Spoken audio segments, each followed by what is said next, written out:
नमस्कार दोस्तों, डेट है आज की 30 नवंबर 2020। स्वागत है आपका करंट अफेयर न्यूज़ डिस्कशन में। इस डिस्कशन की जो पीडीएफ है इसका लिंक डिस्क्रिप्शन बॉक्स में आपको नीचे मिल जाएगा। हिंदी और इंग्लिश दोनों में पीडीएफ मिल जाएगी। तो चलो अब आज के करंट अफेयर स्टार्ट करते हैं। पहला क्वेश्चन, किस राज्य सरकार ने एस्मा लागू कर दिया है? देखो ये एस्मा क्या है? The essential services maintenance act. फिर से बोलता हूँ, the essential services maintenance act. तो इसको अभी हाल ही में उत्तर प्रदेश की सरकार ने इम्पोस्ट किया है। इसमें होता क्या है, देखो इसे लगाया गया है, जो हड़ताल होती है ना, हड़तालों को रोकने के लिए सभी डिपार्टमेंट में अगले 6 महीने के लिए इसे लगाया गया है। अब इसमें क्या होगा, पुलिस को ये अधिकार दिया जाता है कि जो इस एक्ट का मतलब वायलेंट करता है, इसका उल्लंघन करता है, उसको बिना वारंट के अरेस्ट किया जा सकेगा। तो इसको भी हाल ही में लगाया किसने? उत्तर प्रदेश की सरकार ने। तो डी इस क्वेश्चन का सही आंसर है। अब बात हुई है उत्तर प्रदेश की। उत्तर प्रदेश की कैपिटल क्या है? लखनऊ। मुख्यमंत्री की बात करें, उत्तर प्रदेश के मुख्यमंत्री कौन है? योगी आदित्यनाथ। गवर्नर आनंदीबेन पटेल। बाउंड्री की बात करें तो 8 राज्य और 1 केंद्र शासित प्रदेश के साथ इसकी सीमा लगती है। यूटी तो है दिल्ली, और राज्य है उत्तराखंड, हरियाणा, राजस्थान, मध्य प्रदेश, बिहार, झारखंड, छत्तीसगढ़, हिमाचल प्रदेश। जिले की बात करें, 75 जिले हैं। लोकसभा की 80 सीटें, राज्यसभा की 31, विधानसभा की 403, विधान परिषद की 100 सीटें हैं। देखो ये सभी सीटें दूसरे स्टेट के कंपैरिजन में उत्तर प्रदेश में सबसे ज़्यादा हैं। हाईकोर्ट की बात करें तो इलाहाबाद में इसकी हाईकोर्ट है। और मुख्य न्यायाधीश कौन है? मुख्य न्यायाधीश हैं गोविंद माथुर। बढ़ते हैं अगले क्वेश्चन की तरफ। रोच मार्क क्रिश्चियन काबोर किस देश के राष्ट्रपति बने हैं? तो देखो अभी बर्किना फासो में इलेक्शन हुए और वहां पे जो राष्ट्रपति पद का चुनाव जीता, ये जीता रोच मार्क क्रिश्चियन काबोर ने। और तो यही बर्किना फासो के राष्ट्रपति बने हैं। अब इंपॉर्टेंट क्या है? Burkina Faso. तो बर्किना फासो की पहले आप लोकेशन देखिए। देखो ये अफ्रीकन कॉन्टिनेंट में है बर्किना फासो, ये जो वाला शेडेड वाला पोर्शन है। इसकी कैपिटल की बात करें तो कैपिटल क्या है? ओगाडोगो। देखो नाम थोड़ा डिफिकल्ट है। ओगाडोगो इसकी कैपिटल है और ये बर्किना फासो की कैपिटल है। इसके आसपास के देश देखें, माली, मोरिशाना, सेनेगल, गायना, ये आइवरी कोस्ट है, घना, बेनिन, नाइजर। देखो एग्जाम में पूछा जाएगा क्या बर्किना फासो की बाउंड्री समुद्र के साथ टच होती है? बस इस तरीके के एग्जाम में क्वेश्चन पूछे जाते हैं। तो ये आप अच्छे से लोकेशन देख लीजिए। इसकी सीमा समुद्र के साथ नहीं लगती है, ये लैंड लॉक्ड देश है। देखो ये तो बात करी हमने कैपिटल की। इसकी करेंसी की बात करें तो करेंसी है वेस्ट अफ्रीकन CFA फ्रांक। फिर से बोलता हूँ, वेस्ट अफ्रीकन CFA फ्रांक यहाँ की करेंसी है। बढ़ते हैं अगले क्वेश्चन की तरफ। किसको कैम्ब्रिज डिक्शनरी द्वारा 2020 वर्ड ऑफ द ईयर नाम दिया गया है?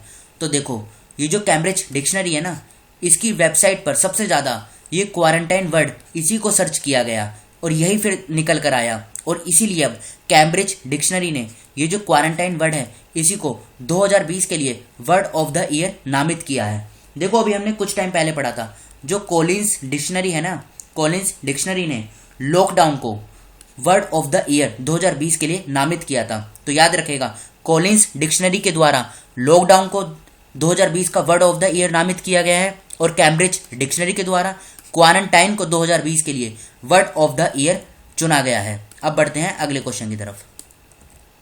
कोयले से विद्युत उत्पादन करने वाला पहला अरब देश कौन सा बना है? तो देखो पहला अरब देश जो कोयले से विद्युत उत्पादन करेगा ये बना है UAE। पूरा नाम क्या है? United Arab Emirates. अब इसकी लोकेशन देखिए पहले आप। देखो यूनाइटेड अरब एमिरेट्स की लोकेशन की बात करें तो ये वाला जो एरिया है यह है यूनाइटेड अरब एमिरेट्स। अब यहाँ से मैप बेस्ड क्वेश्चन पूछा जाता है। सबसे पहले तो देखो ये है पर्शियन गल्फ और ये है गल्फ ऑफ ओमान, याद रखेगा। अब इनके बीच में जो स्टेट पड़ती है यहाँ पर, ये पड़ती है स्ट्रेट ऑफ हॉर्मूज। उसी प्रकार से ये रेड सी है ये वाला एरिया, और ये है गल्फ ऑफ एडन। और यहाँ पे जो स्टेट पड़ती है ये पड़ती है बाबल मंदेब स्टेट, याद रखेगा। बाबल मंदेब स्टेट यहाँ पर है और ऊपर है स्टेट ऑफ हॉर्मूज। अब क्वेश्चन किस प्रकार का पूछा जाएगा? देखो ये ऊपर है कैस्पियन सी। कैस्पियन सी और पर्शियन गल्फ के बीच में कौन सा देश पड़ता है? तो ये वाला जो देश है ये है ईरान। उसी प्रकार से पूछा जाएगा रेड सी और पर्शियन गल्फ के बीच में कौन सा देश पड़ता है? तो ये पड़ता है सऊदी अरेबिया। अच्छा ये बताइए सऊदी अरेबिया की कैपिटल क्या है? सऊदी अरेबिया की कैपिटल ये ज़्यादातर न्यूज़ में रहती है, तो रियाद इसकी कैपिटल है। अल वनीकरण संयंत्र स्थापित करने वाला भारत का चौथा राज्य कौन सा बना है? तो देखो, डीसैलिनेशन प्लांट को सेटअप करने वाला भारत का चौथा राज्य अभी हाल ही में बना है महाराष्ट्र। 20 क्वेश्चन का सही आंसर है। अब महाराष्ट्र बना है तो शुरू के 3 कौन से हैं? पहला है तमिलनाडु, दूसरे पे कौन सा है? गुजरात, तीसरे पे है आंध्र प्रदेश। फिर से बोलता हूँ, पहले पे तमिलनाडु, दूसरे पे गुजरात, तीसरे पे आंध्र प्रदेश और चौथा बना है महाराष्ट्र। देखो, ये जो डीसैलिनेशन प्लांट है ना, इसमें क्या होता है, ये जो सोल्टी वाटर होता है मतलब खारा पानी, इसको पीने योग्य बनाया जाता है, मतलब पोर्टेबल वाटर बनाया जाता है। फिर से बोलता हूँ, खारा पानी को पीने योग्य बनाया जाता है इस डीसैलिनेशन प्लांट में। और चौथा राज्य अभी हाल ही में कौन सा बना है? महाराष्ट्र। अब बात हुई है महाराष्ट्र की, तो महाराष्ट्र की कैपिटल क्या है? महाराष्ट्र की जो कैपिटल है ये है मुंबई। हेडक्वार्टर मुख्यमंत्री की बात करें, उद्धव ठाकरे इसके मुख्यमंत्री हैं। भगत सिंह कोश्यारी गवर्नर हैं। गुजरात, एमपी, छत्तीसगढ़, तेलंगाना, कर्नाटक, गोवा, 6 राज्यों के साथ इसकी सीमा लगती है। 36 जिले हैं, लोकसभा की 48 सीटें, राज्यसभा की 19, विधानसभा की 288, विधान परिषद की 78 सीटें। हाईकोर्ट की बात करें, बॉम्बे में हाईकोर्ट है, मुख्य न्यायाधीश हैं दीपांकर दत्ता। महाराष्ट्र, गोवा, डीएनएच, डीडी, ये क्या है? Dadar and Nagar Haveli, Daman and Diu, इन तीनों की जो जुरिस्डिक्शन है ये बॉम्बे हाईकोर्ट के अंतर्गत आती है, जहां के मुख्य न्यायाधीश हैं दीपांकर दत्ता। सीमा सड़क संगठन यानी बीआरओ का नया महानिदेशक किसे नियुक्त किया गया है? तो देखो, अभी ये जो हरपाल सिंह है ना, ये इसके डायरेक्टर जनरल थे बीआरओ के, लेकिन अब इनको इंडियन आर्मी में इंजीनियर इन चीफ अपॉइंट कर दिया गया है। तो अब इनकी जगह ली है राजीव चौधरी ने। तो सी इस क्वेश्चन का सही आंसर है। अब राजीव चौधरी को बीआरओ का नया डायरेक्टर जनरल अपॉइंट किया गया है। बात करें बीआरओ की, इसका पूरा नाम है बॉर्डर रोड ऑर्गेनाइजेशन। हेडक्वार्टर की बात करें, नई दिल्ली में इसका हेडक्वार्टर है और इसकी स्थापना हुई थी 7 मई 1960 को। बात करें दूसरे ऑप्शन की, यशवर्धन कुमार सिन्हा, इनको अभी रिसेंटली सीआईसी यानी चीफ इंफॉर्मेशन कमिश्नर अपॉइंट किया था। अशोक लवासा, इनको एडीबी एशियन डेवलपमेंट बैंक का वाइस प्रेसिडेंट अपॉइंट किया गया था, अशोक लवासा को। किसका? एडीबी। अच्छा ये बताइए, एडीबी का हेडक्वार्टर कहाँ पर है? तो एशियन डेवलपमेंट बैंक का हेडक्वार्टर है मनीला में। मनीला कहाँ पर है? फिलीपींस में है। फीफा रैंकिंग में भारत किस स्थान पर है? तो देखो, अभी फीफा की रैंकिंग जारी की गई, जिसमें भारत को 104 रैंक मिली, यानी 20 क्वेश्चन का सही आंसर है। अब भारत को तो 104 रैंक मिली है। पहले पे कौन सा रहा है? पहले पे रहा है बेल्जियम, दूसरे पे कौन सा रहा है? फ्रांस, और तीसरे पे रहा है ब्राजील। याद रखिएगा, पहले पे बेल्जियम, दूसरे पे फ्रांस, तीसरे पे ब्राजील, और भारत को मिली है 104 रैंक। देखो, अब बात करें फीफा की। फीफा क्या है? देखो, जो पूरे विश्व में जो फुटबॉल का मैच होता है ना, फुटबॉल से रिलेटेड जो भी गेम होता है, उन सभी को ये फीफा रेगुलेट करता है। इसका हेडक्वार्टर की बात करें, स्विट्जरलैंड के ज्यूरिक में इसका हेडक्वार्टर है। स्थापना हुई थी कब? आज से 116 साल पहले, 21 मई 1904 को। कहाँ पर? फ्रांस की कैपिटल पेरिस में। प्रेसिडेंट कौन है? प्रेसिडेंट है गियानी इन्फेंटिनो। फिर से बोलता हूँ, गियानी इन्फेंटिनो इसके अध्यक्ष हैं। मोटो की बात करें, for the game for the world. फिर से बोलता हूँ, for the game for the world FIFA का मोटो है। बेंजामिन नेतन्याहू किस देश के प्रधानमंत्री हैं? ये न्यूज़ में क्यों है? देखो, क्योंकि अभी ये जो बेंजामिन नेतन्याहू है ना, ये इजराइल के प्राइम मिनिस्टर हैं, और अबू धाबी के क्राउन प्रिंस मोहम्मद बिन जायद अल नतयन। फिर से बोलता हूँ, मोहम्मद बिन जायद अल नतयन, इन दोनों को 2021 के लिए नोबल पीस प्राइज के लिए नॉमिनेट किया गया है। तो बेंजामिन नेतन्याहू ये इजराइल के प्रधानमंत्री हैं।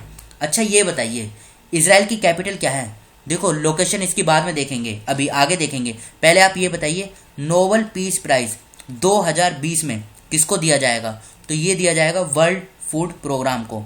और वर्ल्ड फूड प्रोग्राम, इसका हेडक्वार्टर कहाँ पर है? हेडक्वार्टर है इटली के रोम में। अब बात हुई है इजराइल की। इजराइल की लोकेशन देखिए पहले आप। देखो, इजराइल मिडल ईस्ट में है, ये मिडल ईस्ट का मैप है, ये इजराइल है। कैपिटल की बात करें तो जेरूसलम इसकी कैपिटल है। और इसके जो प्रधानमंत्री हैं उनकी बात हमने अभी करी, बेंजामिन नेतन्याहू इसके प्रधानमंत्री हैं। इसकी लोकेशन देखिए, ऊपर लेबनान है, ये इसकी कैपिटल है बैरूत, ये भी अभी न्यूज़ में थी। ये ऊपर सीरिया है, इधर ये जॉर्डन है। अब देखो, यहाँ से क्वेश्चन पूछा जाएगा, क्या जॉर्डन की बाउंड्री समुद्र के साथ लगती है, मतलब मेडिटेरियन सी के साथ लगती है? तो नहीं, मेडिटेरियन सी के साथ यहाँ पे सीरिया की लगती है, लेबनान की लगती है और इजराइल की लगती है।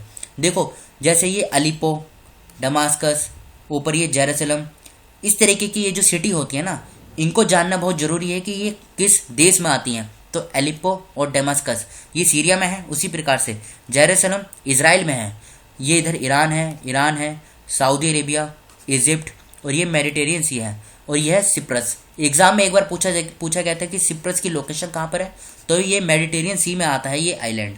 बढ़ते हैं अगले क्वेश्चन की तरफ। भारतीय अंगदान दिवस कब मनाया गया? तो अभी हाल ही में इंडियन ऑर्गन डोनेशन डे 27 नवंबर को मनाया गया। बात करें दूसरे ऑप्शन की, 5 नवंबर को वर्ल्ड सुनामी डे बनाया जाता है। 12 नवंबर को क्या बनाया जाता है? 12 नवंबर को जो बनाया जाता है वर्ल्ड निमोनिया डे। उसी प्रकार से 26 मई को नेशनल मिल्क डे, और 26 नवंबर है ये, और 26 नवंबर को नेशनल मिल्क डे, और 26 नवंबर को ही संविधान दिवस भी बनाया जाता है। और इसमें पूछा गया था भारतीय अंगदान दिवस ये कब मनाया जाता है? ये 27 नवंबर को मनाया जाता है। तो डी इस क्वेश्चन का सही आंसर है। बढ़ते हैं अगले क्वेश्चन की तरफ। जगन्नाथ थोडू योजना किस राज्य ने शुरू की है? तो देखो अभी हाल ही में आंध्र प्रदेश के जो सरकार है उन्होंने ये जगन्नाथ थोडू स्कीम को लॉन्च किया है। किस लिए? देखो जो स्ट्रीट वेंडर्स होते हैं ना, स्ट्रीट वेंडर्स कौन होते हैं पहले आप ये समझ लीजिए। जैसे ये रोड है, इसके किनारे ये जो ठेली वाले लोग होते हैं, जैसे जो सब्जी, जूस, फल इस तरीके की जो रेडी लगाते हैं, इन्हीं को बोलते हैं स्ट्रीट वेंडर्स, मतलब स्मॉल ट्रेडर्स जो होते हैं, मतलब एक तरीके से स्मॉल बिजनेसमैन। तो इनका जो ये बिजनेस है ना ये ठप हो गया है कोविड-19 के कारण। तो अब इन्हीं को दोबारा से उठाने के लिए आंध्र प्रदेश की सरकार ने आंध्र प्रदेश के अंदर ये जो स्मॉल बिजनेसमैन है, यानी ये जो स्ट्रीट वेंडर्स हैं, इनके बिजनेस को रन करने के लिए लोन दिया जाएगा इनको, वो भी बिना ब्याज के, मतलब उस पर ब्याज नहीं लगेगा कुछ भी। तो इसलिए आंध्र प्रदेश की सरकार ने जगन्नाथ थोडू स्कीम को लॉन्च किया है। देखो जिस स्कीम के स्टार्टिंग में YSR लगेगा ना, वो स्कीम 100% आंध्र प्रदेश सरकार की है। तो इस क्वेश्चन का ए आंसर सही है। उसी प्रकार से जो केंद्र सरकार है, केंद्र सरकार ने एक स्कीम चलाई थी इन्हीं स्ट्रीट वेंडर्स के लिए। नाम क्या है? नाम है इसका PM स्वनिधि। PM स्वनिधि नाम क्या है? प्रधानमंत्री स्ट्रीट वेंडर्स आत्मनिर्भर निधि। इसमें क्या होगा? इसमें स्ट्रीट वेंडर्स को 10,000 रुपये का लोन दिया जाएगा उनके बिजनेस को चलाने के लिए, और ये भी बिना किसी गारंटी के दिया जाएगा। तो इसमें पूछा गया था जगन्नाथ थोडू स्कीम को लॉन्च किया है आंध्र प्रदेश की सरकार ने। तो ए इस क्वेश्चन का सही आंसर है। बढ़ते हैं अगले क्वेश्चन की तरफ। अब आंध्र प्रदेश के बारे में पहले कुछ बेसिक इन्फॉर्मेशन देख लीजिए। देखो आंध्र प्रदेश में 3 कैपिटल का मॉडल है, मतलब यहाँ पे लेजिस्लेटिव अलग है, जुडिशरी अलग है, और एडमिनिस्ट्रेटिव अलग कैपिटल है। मुख्यमंत्री की बात करें, YS जगनमोहन रेड्डी मुख्यमंत्री हैं। विश्वभूषण हरिचंदन ये गवर्नर हैं। उड़ीसा, छत्तीसगढ़, तेलंगाना, कर्नाटक, तमिलनाडु 5 राज्यों के साथ सीमा लगती है। 13 जिले हैं, 25 लोकसभा की सीटें, 11 राज्यसभा की, विधानसभा की 175, विधान परिषद की 58। हाईकोर्ट की बात करें, अमरावती में हाईकोर्ट है, और देश की जो 25वीं और लेटेस्ट हाईकोर्ट है ये अमरावती हाईकोर्ट है। मुख्य न्यायाधीश हैं यहाँ के कौन? JK माहेश्वरी। अब बढ़ते हैं अगले क्वेश्चन की तरफ।